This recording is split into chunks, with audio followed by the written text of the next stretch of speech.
Sebenarnya kita masih membahas tentang puasa.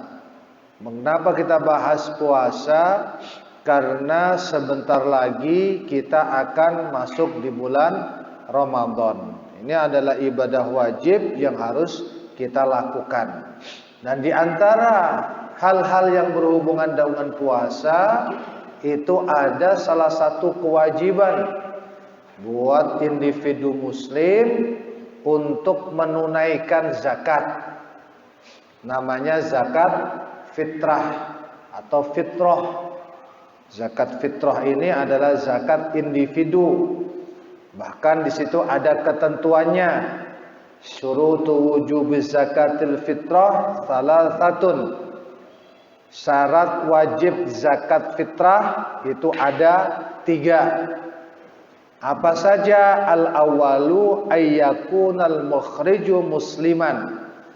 Yang pertama yang mengeluarkan zakat itu harus orang Islam. Nah, ini Islam itu sebagai syarat untuk mendirikan rukun Islam. Ketika sholat di antara syaratnya juga harus muslim. Puasa juga harus muslim. Berzakat pun harus muslim, karena kalau seumpamanya ada orang non muslim mengeluarkan zakat, maka zakatnya tidak sah. Ya hanya berbentuk pemberian saja.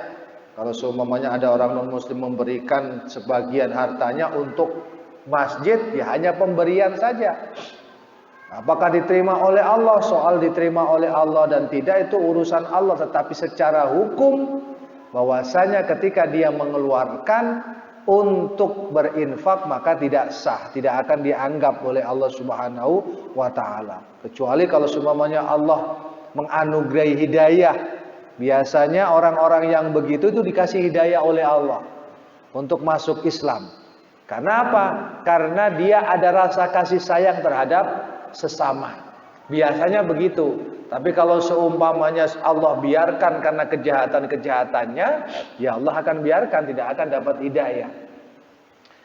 Syarat wajib untuk mengeluarkan zakat yang pertama itu harus muslim. Seperti halnya yang pernah diisyaratkan dalam salah satu hadis. Yang kedua, ayyakuna haram li annal abda la yamliku syai'an. Yang kedua, orang yang mengeluarkan zakat tersebut harus orang merdeka, bukan budak. Nah, sekarang budak sudah tidak ada karena sudah dibebaskan, sudah nggak ada lagi perbudakan di muka bumi ini. Nah, kalau pembantu bisa dikategorikan budak tidak? Tidak, karena pembantu itu sama dengan pegawai, pekerja, bukan budak. Budak itu dirinya dimiliki oleh orang karena dibeli. Seperti halnya ya sesuatu yang dimiliki, peliharaan yang dimiliki. Ketika budak itu bekerja, maka uangnya masuk ke dalam kantong bosnya, majikannya. Kalau pembantu kan enggak, pembantu akan diberi upah. Beda. Jangan disamakan. Babu, orang dulu itu bilangnya kan babu pembantu. Agak kurang enak didengar sih memang babu. Padahal itu membantu untuk kegiatan di rumah, pembantu rumah tangga, PRT. Ini banyak warga kita yang menjadi PRT di luar negeri. Hukumnya bagaimana sebenarnya? Kalau secara konsep hukum, orang perempuan keluar dari rumah itu tidak diperkenankan sebenarnya, apalagi sampai bekerja jauh dari orang yang menjaganya, mahramnya, dari suaminya, maka tidak diperbolehkan secara hukum sebenarnya. Namun sudah kondisinya dari zaman dulu ya masih berlanjut. Kemudian yang nomor 3, ayyakuna al-mukhriju muwassiran bi ayyakuna ma yakhrujuhu fadilan. Hendaknya yang dikeluarkan itu adalah harta yang sebenarnya harta itu ada lebihnya, ada batasannya. Di mana ketika seseorang itu ketika memiliki sebagian harta, maka dia itu wajib untuk mengeluarkan zakat. Tapi kalau seumpamanya dia itu tidak ada harta, maka dia tidak diwajibkan, tidak dibebani, Pak. Kewajiban. Zakat mal juga begitu. Zakat mal ketika kita itu mempunyai bisnis, katakanlah, itu namanya zakat mal, zakat perdagangan. Kalau seumpamanya sampai 1 tahun haul, harta kita itu sesuai dengan batasan dikeluarkan zakat nisab. Nah, nisab itu batasan dikeluarkan zakat. Berapa batasannya? 85 gram emas. Kalau dikonversi dengan uang itu berapa? Ya dihitung, Pak. Coba sekarang emas berapa, Pak? 1 juta. 1 juta. Ya katakanlah 1 juta ya. Oh, berarti sekarang mahal ya, Mas ya? Karena lama nggak beli emas, Pak. Emas Jawa adanya. Lama nggak beli emas. 900. Terakhir dulu baru 600 soalnya. Itu berapa tahun yang lalu itu? 600. 1 juta berarti 85 juta, Pak. Itu konversi daripada perdagangan. Bagaimana itu? Ketika kita mempunyai modal, kemudian untungnya sampai 85 juta lebih, katakanlah 85 juta, itu diwajibkan 2,5%-nya. Itu zakat bisnis perdagangan. Lah kalau seumpamanya kita pekerja, itu kalau ada kaul yang sangat ini sekali, bahasanya apa ya enaknya? Ada kaul yang mengatakan tidak wajib kalau bekerja, tetapi kalau yang hati-hati itu wajib. Karena profesi orang yang berpenghasilan padi saja 1 ton saja harus berzakat, ini kok sudah gajinya luar biasa tidak mau zakat. Nah, ini zakat profesi. Zakat profesi itu konversinya juga sama dengan bisnis. 85 gram emas. Sama juga dengan harta simpanan. Bapak-bapak punya tabungan 85 juta di rekening sampai 1 tahun. Haul 1 tahun, katakanlah di bulan April sampai 1 tahun kemudian di bulan April, maka diwajibkan untuk mengeluarkan zakat 2,5%. Atau emas. Ya. Jadi tabungan itu dikonversikan dengan tabung emas. Kiasnya dengan emas. Kalau bekerja itu kiasnya dengan bisnis. Kerja itu kiasnya penyamaan hukumnya dengan bisnis. Kalau bagaimana cara menghitungnya? Menghitungnya adalah ketika sampai 1 tahun kalau dikumpulkan kita mendapatkan gaji itu 85 juta. Berarti sebulannya berapa, Pak? 8 jutaan, 7 juta atau 6 juta?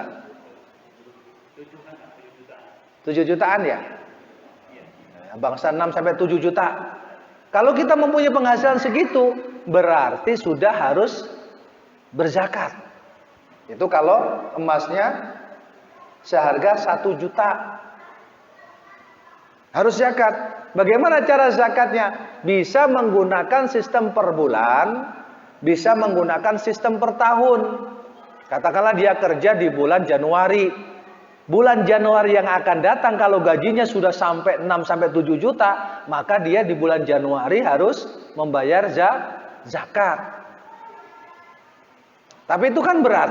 Lebih baik setiap tahun 2,5%, 1 juta saja mungkin 25.000. Iya.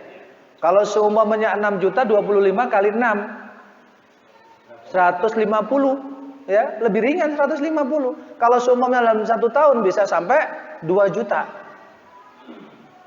Enak kan setiap bulan kita keluarkan. Dikeluarkan, Pak, kalau semuanya kita mempunyai harta. Itu namanya zakat profesi yang disamakan dengan perdagangan. Perdagangan juga gitu modalnya, dengan laba yang didapatkan, dengan keuntungan yang didapatkan. Kalau dia tidak mempunyai hutang jangka pendek, itu dikurangi hutang jangka pendek, bukan hutang jangka panjang seperti cicilan, bukan. Cicilan mau syar'i mau yang konvensional. Ini nanti bahasannya lain ya, Pak ya. Ada cicilan, katakanlah punya hutang sama atau ada apa akad mudharabah atau musyarakah. Nah, itu lain lagi.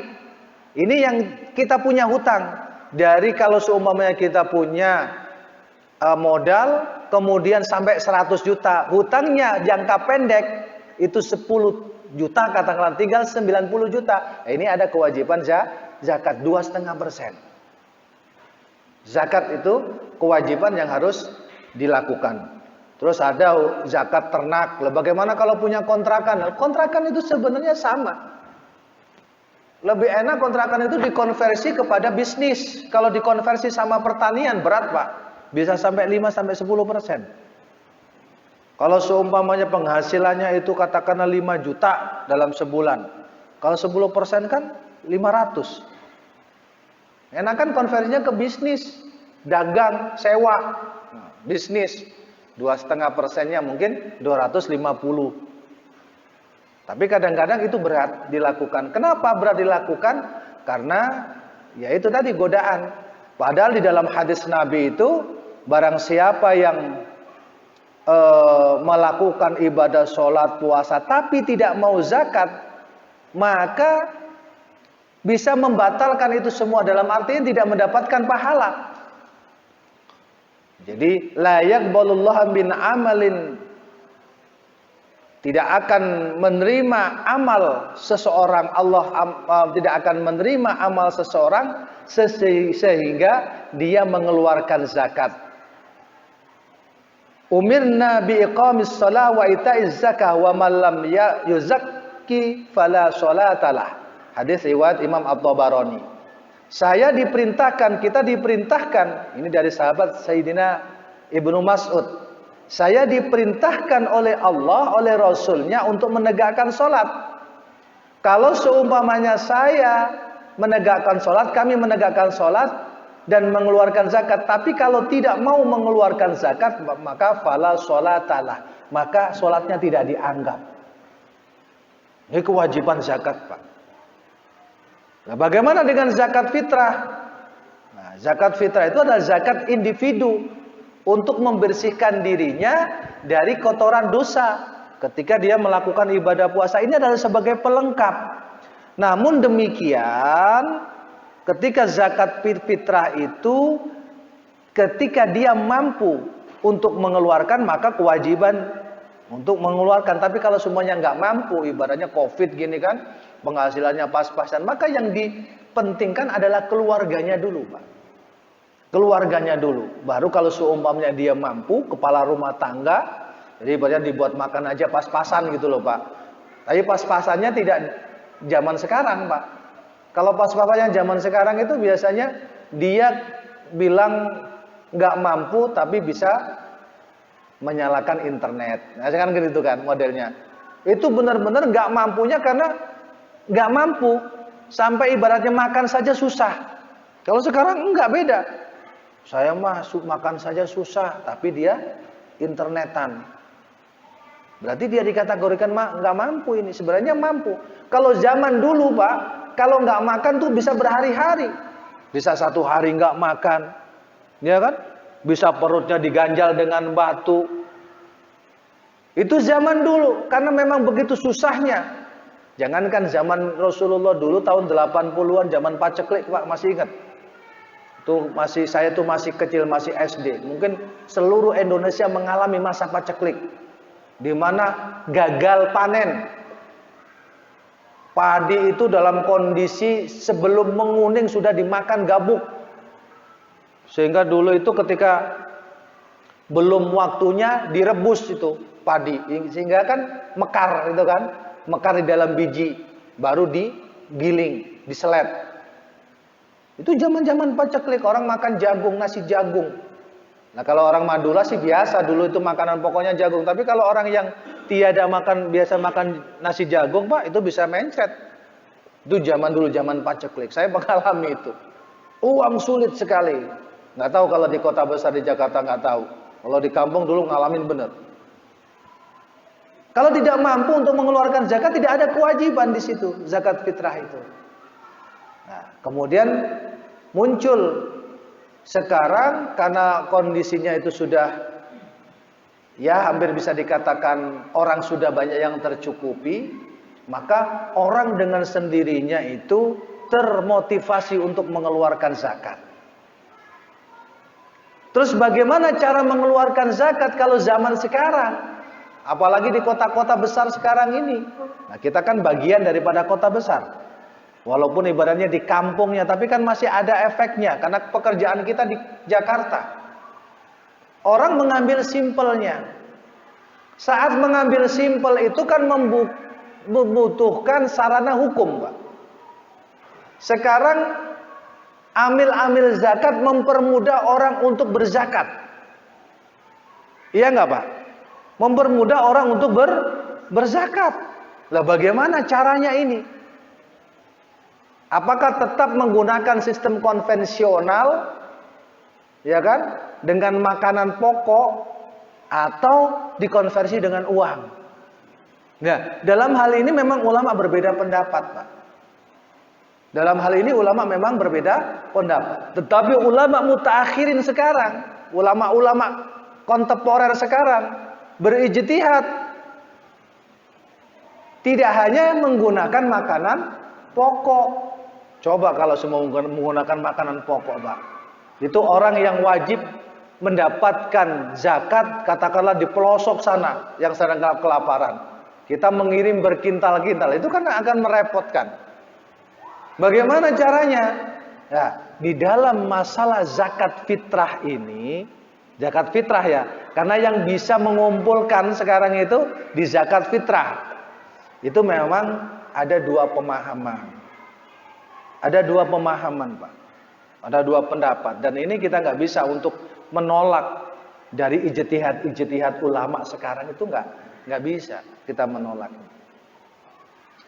Untuk mazhab Syafi'i, Maliki, Hambali, sebagaimana yang diikuti jumhur mayoritas di Indonesia, mayoritas di negara-negara lain, mengatakan bahwasanya la yasihhu zakatul fitri bil qimah. Tidak sah zakat fitrah itu dengan uang. Itu ulama-ulama dulu. Ya, ulama-ulama generasi dulu lah. Katakanlah di generasi tahun 1900 ke atas. Mutlak. Bahwasanya berzakat zakat fitrah ya. Zakat fitrah dengan uang itu tidak sah. Para ulama tersebut menggunakan zahir hadis, kunna nukhriju biha ala ahdir rasul sa'an min at-ta'am wa kana ta'amuna at-tamaru wasyair wazadib wal aq. Dulu kami di zaman Rasulullah diperintahkan untuk mengeluarkan zakat fitrah 1 sa'. 1 sa' itu kalau dikonversikan beras itu 2,7 kg atau 3,5 liter. Dan makanan kami adalah kurma, gandum, anggur, dan keju. Ini hadis riwayat Muslim. Sehingga dengan zahir hadis ini ulama Malikiyah, Syafi'iyah, Hambaliyah mengatakan bahwasanya wajib hukumnya menggunakan bahan makanan sebagai zakat. Menggunakan bahan makanan sebagai zakat.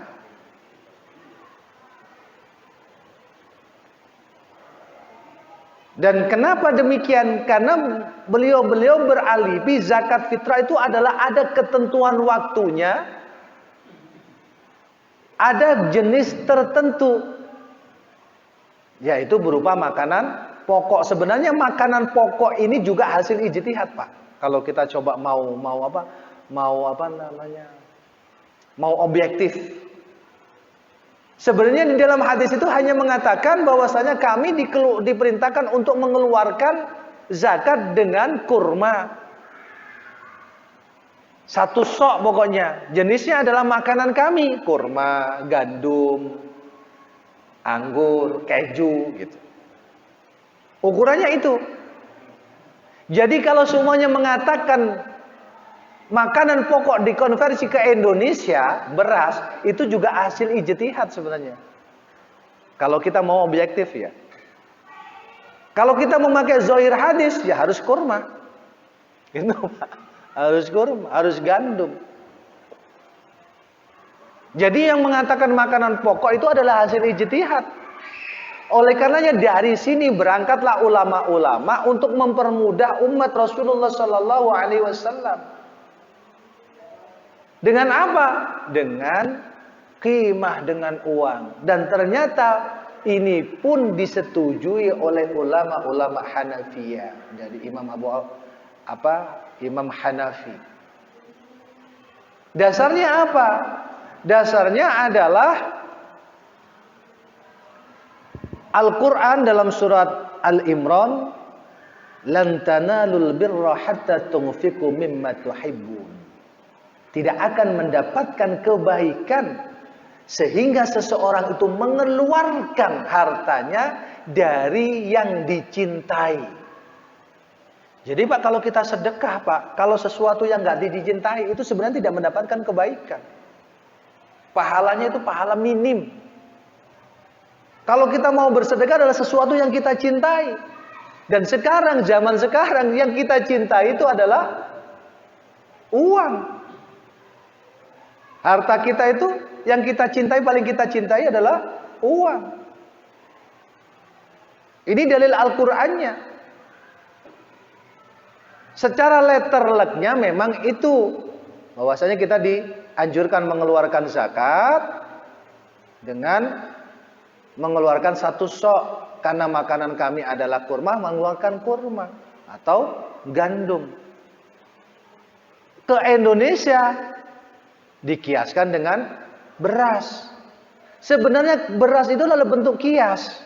Berarti kalau seumpamanya kalau kita mau konsekuen, uang pun tidak apa-apa sebenarnya.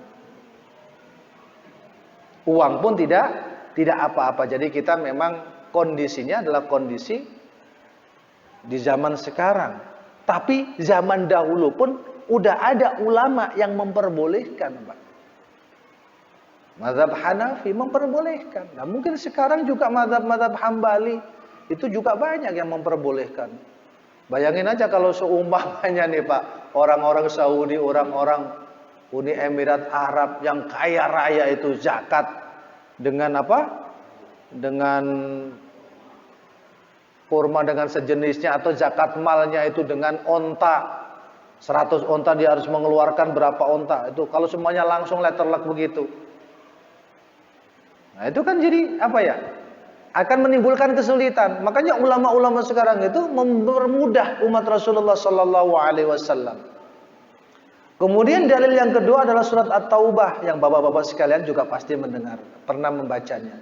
Khudh min amwalihim shadaqatan tutahhiruhum wa tuzakkihim biha wa shalli 'alaihim inna salataka sakanun lahum wallahu samii'un 'alim. Ambil dari orang-orang apa yang diambil, harta-hartanya, harta mereka. Untuk apa? Sodakoh. Jadi namanya zakat itu sodakoh wajib. Untuk sodakoh, untuk apa semuanya? Untuk membersihkan, membasuh dari kekotoran hartanya. Kalau semuanya kita coba Pak, ibaratnya kita renungkan, kita telaah. Harta kita itu walaupun ibaratnya kita dapat dari sesuatu halal, itu ada proses mungkin bersentuhan dengan yang haram. Ada proses bersentuhan dengan yang haram. Katakanlah kita gaji, katakanlah ya, gaji lewat transfer, ada bank konvensional, ada yang mengatakan bank konvensional haram. Berarti mau nggak mau kita bersentuhan. Terus belum yang kita dapatkan itu bukan uang yang semestinya kita pegang. Uang itu dari orang inilah, orang ini. Kemungkinan juga dari, nah itu semuanya kan. Nah, untuk membersihkan itu semuanya Allah memberikan solusi. Apa solusinya? Dengan dikeluarkan zakat. Maka ambillah harta dari orang-orang yang berzakat. Ini kaidah umum, bisa berlaku untuk zakat fitrah. Maka kecenderungan saya kalau untuk saat ini, kalau semuanya kita mau membahas zakat fitrah ya dengan konversi uang saja lebih mudah.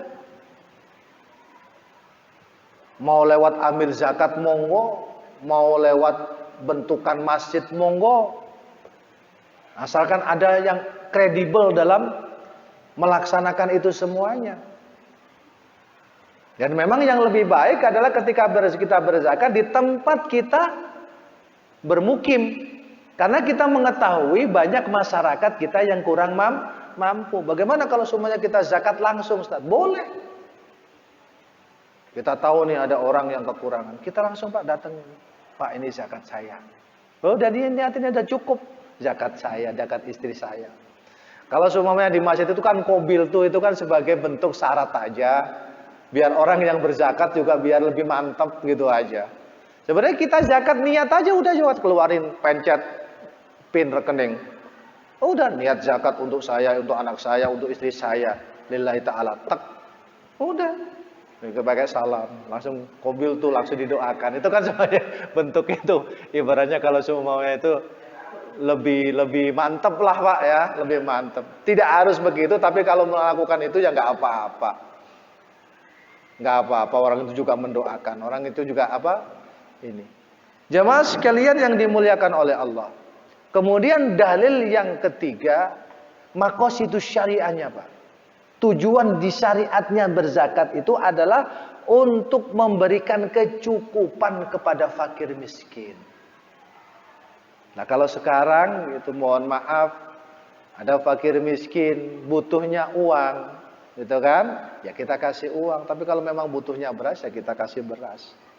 Toh uang juga bisa dibuat beli beras, bisa dibuat untuk yang lainnya. Karena saya sih lebih cenderung ya Pak ya, lebih bercenderung untuk mengikuti ulama-ulama kontemporer sekarang. Karena lebih maslahat lah bahasanya, lebih maslahat. Tapi kalau semuanya Ustadz, saya tetap mau berzakat dengan makanan pokok. Sebagaimana hadis Nabi, makanan pokok. Ya kalau semuanya terlek hadis Nabi, ya pakai kurma. Ya kan Pak? Karena di dalam hadis ini bahwasanya kita diperintahkan untuk mengeluarkan zakat satu sok. Apa satu soknya? Karena makanan kami adalah kurma, gandum, anggur, dan keju. Nah kalau kalian terlek hadisnya itu. Beras itu sebenarnya ada bentuk kias juga. Gitu loh Pak. Kalau kita mau saklek-saklekan, tapi kan nggak begitu ya Pak ya. Ya kalau semuanya mau berzakat beras ya monggo saja, tapi tidak harus berdebat dengan orang yang berzakat pakai uang. Karena tujuan syariah, ya, kita harus mengetahui tujuan maqasidus syariah. Kenapa ditegakkan hukum potong tangan? Maqasidus syariahnya apa dulu? Apa Pak maqasidus syariahnya? Agar orang takut jerah tidak mencuri. Namun kalau dia kelaparan mencuri, itu ada proses hukumnya sendiri Pak. Zaman Sayyidina Umar kan terjadi itu kan. Apa yang dilakukan? Ya gak begitu juga langsung main potong itu enggak. Tapi dilihat kronologinya juga gitu.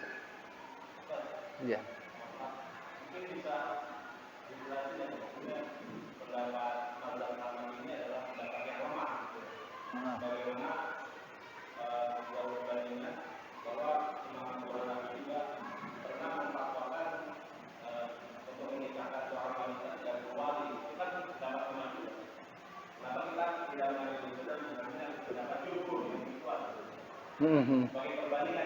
Iya.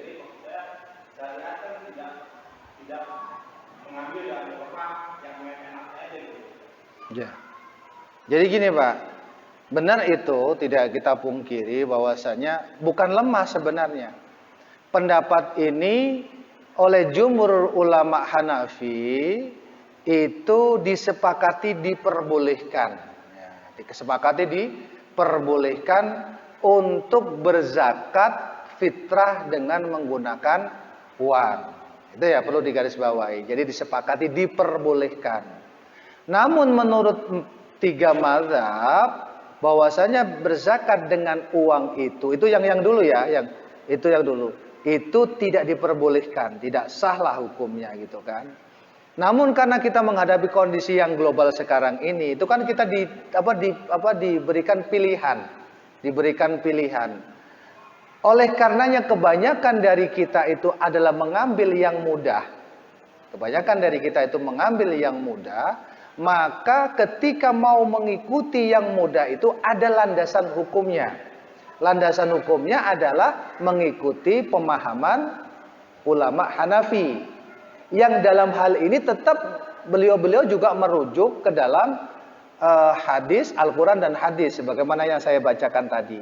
Bahwasanya apa yang menjadi kebutuhan masyarakat pada saat ini, rujukan hadisnya adalah ini gitu. Tapi bagi orang yang masih mempergunakan dengan makanan pokok, itu kan, itu menggunakan hadis yang saya sampaikan. Kunna nukhariju ahdi Rasulillah sallallahu alaihi wasallam so'an, ya, so'an, wa ta'amuna at-tamr, dan makanan kami adalah kurma, wasyair, wazanib, wal aqtu. Jadi makanan kami adalah gandum, kurma, anggur dan keju. Ini pendapat yang mengatakan ini loh, pokoknya saya mengatakan ini. Tapi ketika ada teman kita mengikuti mengikuti yang qimah dengan uang, maka dia bisa untuk mengikuti pendapat dari Imam Hanafi. Jadi kalau dibilang lemah tidak. Karena ulama-ulama kontemporer juga sekarang ini juga banyak yang mengambil yang ini. Seperti Yusuf Qaradawi sendiri itu kan sebenarnya ulama Hambali, tapi mengikuti pendapat daripada Imam Abu Hanifah gitu. Jadi begitu, Pak. Kalau dihitung kuatnya yang mana, itu akan ada timbul bahasanya ya. Kalau dibilang perdebatan, ya pasti itu akan timbul perdebatan. Pasti akan mengatakan bahwasanya ini adalah yang paling kuat. Tetapi ketika kita coba untuk mengatakan ini yang paling kuat, maka orang yang dibilang tidak kuat, katakanlah mazhab Hanafi tadi ya, yang menggunakan uang. Pendapat yang menggunakan uang itu tidak kuat, gitu. Katakanlah kita ngomong begitu. Dia akan membalik, menggunakan beras itu pendapat yang kuat.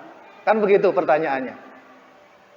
Katakanlah Bapak mengatakan ke saya, bilang ke saya, Pak, pendapat yang mengatakan uang itu tidak kuat. Katakanlah saya mengikuti pendapat yang mengatakan boleh untuk untuk berzakat dengan uang, gitu kan. Saya mengikuti itu. Bapak kekeh mengatakan harus dengan beras. Menggunakan uang itu tidak kuat, Ustaz. Kenapa begitu? Karena itu bukan makanan pokok. Saya akan balik bertanya, apakah makanan pokok dengan beras itu pendapat yang kuat? Paham nggak, Pak? Apakah makan dengan makanan pokok itu pendapat yang kuat? Karena kalau kita memakai letterlek hadis, makanan pokoknya adalah dengan kurma, gandum, anggur dan keju. Itu Pak maksud saya itu. Jadi memang agak sulit sih. Tapi itu saya serahkan, Pak ya. Saya serahkan biar diputuskan sendiri. Jadi ini loh pendapat, ada yang mengatakan boleh, ada yang mengatakan tidak. Dan untuk selanjutnya itu adalah kebijakan dari masyarakat setempat, gitu. Kebijakan dari masyarakat setempat, bagaimana merealisasikannya. Mungkin kata-kata makanan kaminya itu mungkin yang harus kita jabarkan. Iya, makanan kami ini kalau menurut orang-orang penduduk setempat itu adalah kurma, gandum, dan keju dan anggur.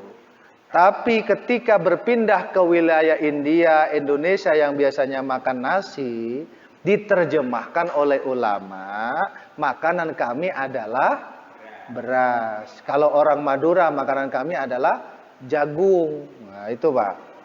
Jadi ketika menerjemahkan itu semuanya, sebenarnya kalau diambil itu adalah hukumnya kias. Nah, uang sebenarnya juga kias. Apa kiasnya? Asas manfaat. Itu Pak. Kias itu asas manfaat. Tapi itu saya kembalikan ya Pak. Bukan saya berarti harus mempengaruhi ke salah satu dari yang harus diambil. Asalkan itu semuanya untuk kemaslahatan umat, silakan dilakukan. Kalau katakanlah, pokoknya kami kekeh menggunakan beras dengan beras sebagai zakat, ya monggo, itu Pak ya, monggo. Tapi kalau seumpamanya Ya sudah, dipermudah. Bagi yang mau zakat beras silahkan, bagi yang mau zakat uang silahkan. Karena masing-masing ada rujukannya. Fa in tanaza'tum fi syai'in faruddu ilallah wa rasuli. Ketika ada perselisihan maka kembalikan kepada Allah dan Rasul, dan masing-masing mempunyai rujukan dalil. Itu saja. Itu saja Pak ya. Termasuk saya itu sebenarnya konservatif Pak. Dulu itu konservatif banget saya. Kalau semuanya beras ya udah saya beli beras, saya zakatkan, konservatif. Tapi ketika saya berpikir-pikir udah mempermudah ya sudah, kondisi kadang-kadang kondisi juga.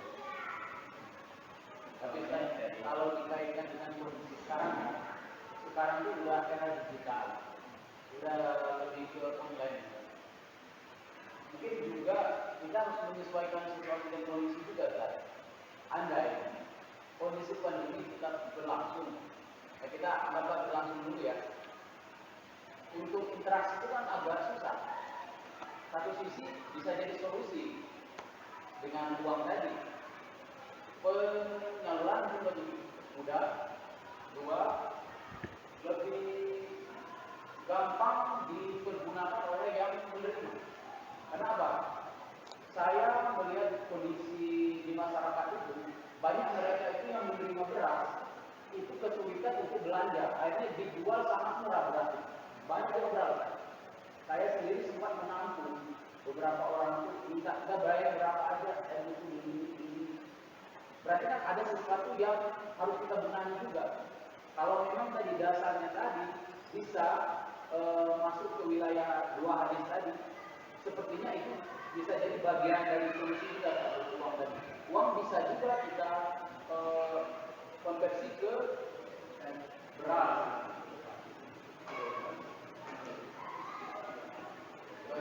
Ya jadi gini aja Pak ya. Saya tidak dalam posisi menentukan solusi, menentukan jawaban. Itu semuanya bisa dimusyawarahkan sebaik-baiknya gitu.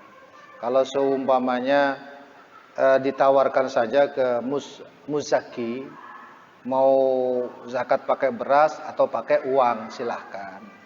Itu saja ya. Kalau seumpamanya dia pakai uang ya monggo, kalau semuanya pakai beras ya monggo, sebagai kias daripada kurma, gandum dan anggur. Ustadz, bukankah itu nanti akan membuat orang bingung? Bahwasanya kita akhirnya dibuat berpikiran bahwasanya ini bukan makanan pokok, karena fitrah itu harus makanan pokok gitu kan.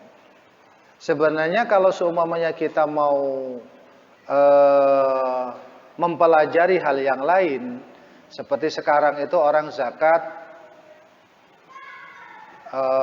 pertanian, zakat pertanian, itu yang dizakatkan itu kan sebenarnya kan padi ya Pak. Tapi sekarang juga menggunakan uang. Jadi itu adalah solusi saja. Kalau semuanya masih tetap menggunakan pakai beras ya monggo gitu kan. Kalau semuanya menggunakan uang ya monggo. Karena masing-masing mempunyai dalil, jangan sampai dalil satu sampai melarang dalil yang lain. Itu saja sih sebenarnya Pak. Simpelnya begitu. Makanya di masjid saya juga masih begitu. Kalau datang pakai beras ya monggo, kalau pakai uang ya monggo gitu kan. Memang kalau semuanya mengikuti mazhab yang saya anut sendiri pun, bahwasanya memakai uang itu nggak sah zakat fitrah. Makanya saya itu konservatif, dulunya itu konservatif Pak. Ya sekarang ini aja, beberapa 2 tahun ke belakang itu saya pikir-pikir begitu saja. Ketika zaman corona ini ya, 1 tahun ya, oh pakai uang nah, gitu. Saya mencari rujukan.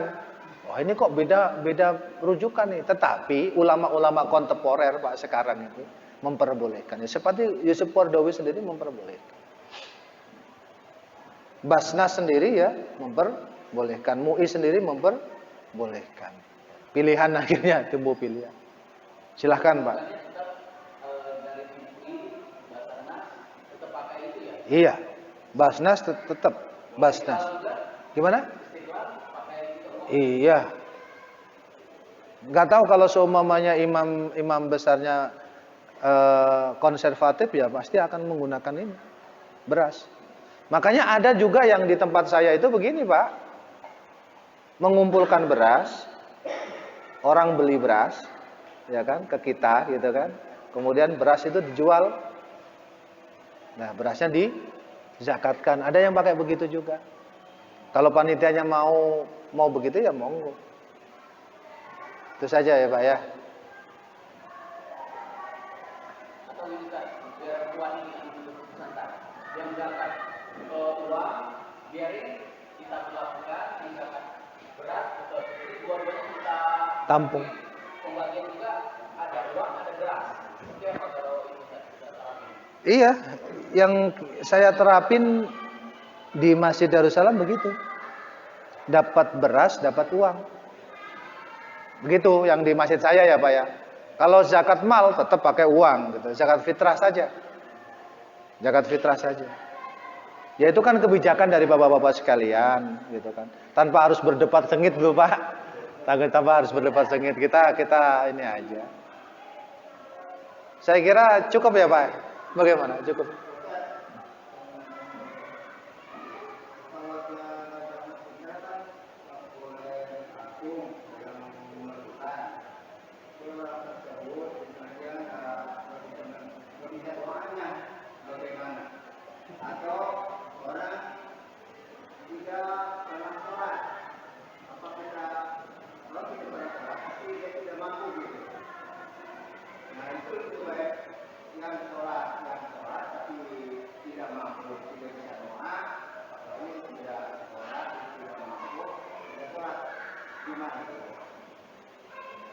Kategorinya yang menerima zakat tuh saya sepakat bahwasanya dia itu harus Islam. Beda dengan daging kurban. Ya kan? Saya pernah dengar fatwa bahwasanya daging kurban pun boleh dimakan oleh non muslim. Seingat saya Ibnu Taimiyah berfatwa begitu. Seingat saya ya, nanti kalau salah ditegur saja. Seingat saya begitu. Kalau zakat itu khusus harus orang muslim. Kalau semuanya di suatu muslim ada orang sama-sama nggak mampunya, dia sholat, terus satunya nggak sholat, jadi yang diprioritaskan sholat, gitu Pak. Diprioritaskan yang sholat.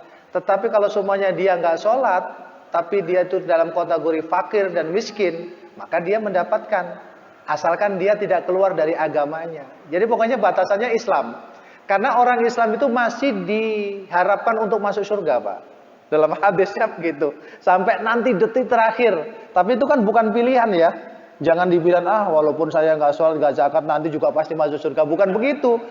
Maksudnya orang yang Islam, ya Pak, asalkan dia tidak menyekutukan Allah sampai akhir hidupnya. Intinya di situ, menyekutukan Allah. Dia menyekutukan Allah sampai akhir hidupnya. Dia masih berhak untuk mendapatkan surga. Walaupun itu yang terakhir. Tapi kita nggak mau masalah itu. Jangan sampai begitu maksudnya dibuat dalil walaupun ini asalkan nggak menyekutukan Allah, jangan begitu. Maksudnya orang yang demikian itu masih berhak untuk mendapatkan zakat. Karena bisa jadi dengan mendapatkan zakat itu sebagai bentuk empati kita, akhirnya orang itu mau sholat, gitu loh Pak. Jadi tetap yang diprioritaskan adalah orang yang beragama dulu. Ya Pak ya, yang beragama. Dua-duanya ada.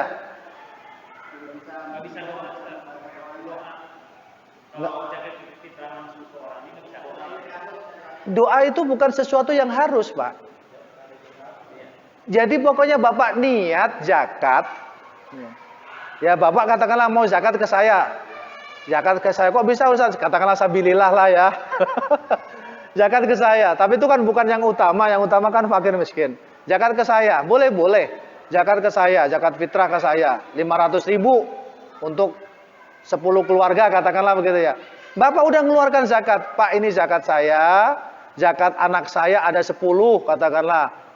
Zakat istri saya ini sebesar 500.000. Saya niatkan untuk anak saya. Istri saya 1 katakanlah. Bernama Aminah. Anak saya ini. Saya niatkan. Udah cukup. Saya niat zakat lillahi ta'ala. Udah cukup. Soal doa itu adalah sebagai pelengkap saja sebenarnya. Tidak harus. Ya Pak ya, tidak harus. Sebenarnya Bapak kalau semuanya zakat lewat ATM, klik. Kan ATM nggak mungkin ngedoain kita. Jadi doa itu sebagai pelengkap saja, tidak harus dilakukan gitu Pak. Kadang-kadang doanya itu ya mudah-mudahan dikabul oleh Allah itu lebih ijabah biasanya. Biasanya orang yang membutuhkan. Jadi doa itu tidak harus Pak ya. Yang menjadi syarat sah untuk zakat niat kita. Ya Pak ya.